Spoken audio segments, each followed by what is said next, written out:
Hello and welcome to Rotten Reviews, and today I'd like to take a look at the movie that came out on VOD platforms recently, the 2021 movie King Knight. Now before I begin with this review, I do want to just point out that I am disabling monetization on this video. If it happens to have ads, that's YouTube's system, not me, but I am specifically choosing not to monetize this particular video for my channel. And instead what I'd like to do is just put out a call to check out Tent, a very worthwhile charity of the Transgender Education Network of Texas. Our transgender youth are under attack and are very much in need of support. This is one way that you can do that, so please, I am including a link in the description below as well as a pinned comment.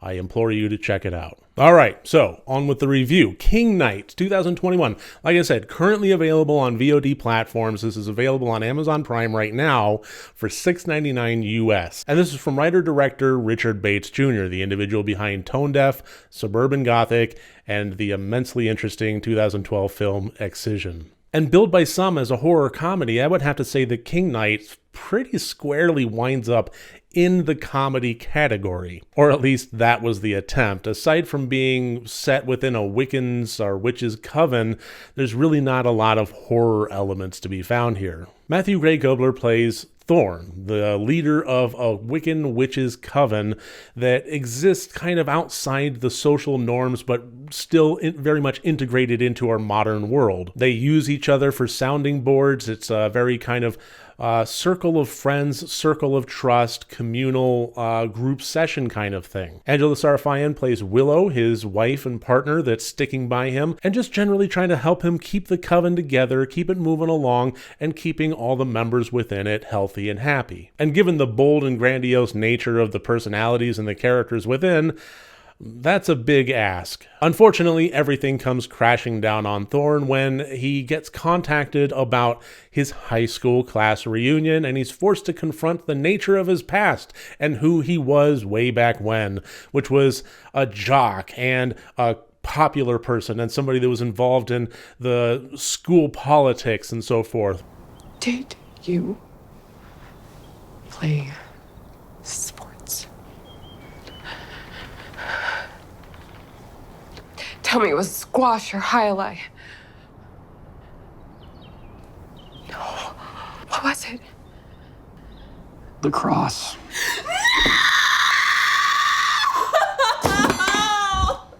And the movie just kind of takes off from there with each character undergoing their individual path of growth and so forth, all within this comedic lens. Now, I gotta say, there were elements of this movie that I did like. Some of it was fairly charming, and especially as we got towards the end. But the overall comedic elements and the tone that drew the humor out really just wasn't for me, and as a result of that, the whole thing just kind of fell flat. All of the characters in this were caricatures. They were very heavy-handed stereotypes that didn't really deal with any situation in any sort of nuance or realistic fashion. It was all just, what would this archetype do under the most bombastic of situations? And it made a lot of fun of the lifestyle of these people entrenched in the Wiccan coven, as well as the lifestyle of normies that are just trying to get by on their day-to-day, the other folks at the high school reunion that just kind of made their way as bankers and lawyers and so on and so forth. It really does, it makes a lot of pot shots and jokes all around. I would say that it's not necessarily on equal footing between the two camps, but equitable footing, just because it's fairly equal in proportionate relation to the screen time involved. The bulk of the film is dedicated to the Wiccan Coven and the circle of friends there, so that's where most of the humor and most of the pot shots and the honestly kind of self-referential insults are taking place. And I gotta be honest, it was a little difficult to care about any of the characters when they were that far removed from reality. Having everybody be a live-action cartoon of themselves made things just a little bit difficult to really have an emotional attachment to. But on the other side of the coin, it wasn't so slapsticky, so outlandish, so humorous that it wound up in the realm of any kind of satire of The Naked Gun or Airplane or anything along those lines. It kind of wound up in this odd sort of between place that just didn't work for me. There were times in which the insults felt like they kind of transitioned from humorous to cruel, and I have a lot of difficulty with that in terms of laughing at characters instead of with them, especially when they really haven't done anything in the plot to deserve being laughed at. If they haven't made any kind of moral or ethical transgression that turns them into a villain archetype that I can laugh at, it becomes a little bit problematic, and it's just somebody that I kind of just want to go through this journey and have them go through their growth and so on and so forth. But at the same time, everything just keeps coming down to poop and dick jokes, and it's like, okay, I guess. Like I said, there were some elements of this that did work for me, and I do think that the film did get better as it went on.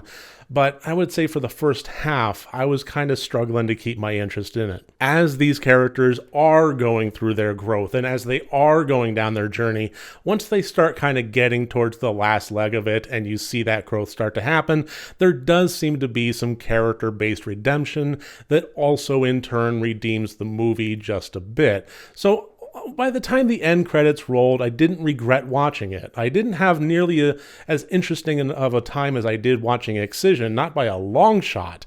This was a very odd outlier of a film for me, but even so, I did somewhat enjoy it. The one thing that I will say is that although I do softly recommend this film, if you're in the mood for some lighthearted fare that's just going to be kind of some odd gutter humor here and there, yeah, maybe it's worth it, but I don't know if it's worth a $6.99 rental fee. This may be one of those ones where it's probably best to wait a little while, see if it comes down to the $2 or $3 mark. A couple of bucks on a Friday night you're not afraid to waste on something silly? Yeah, on that basis, I can recommend the 2021 movie King Knight. So thank you very much for joining me here today. I look forward to seeing you on Monday for my next video. Remember, next time you want to watch a horror movie, first make sure that it's good and rotted.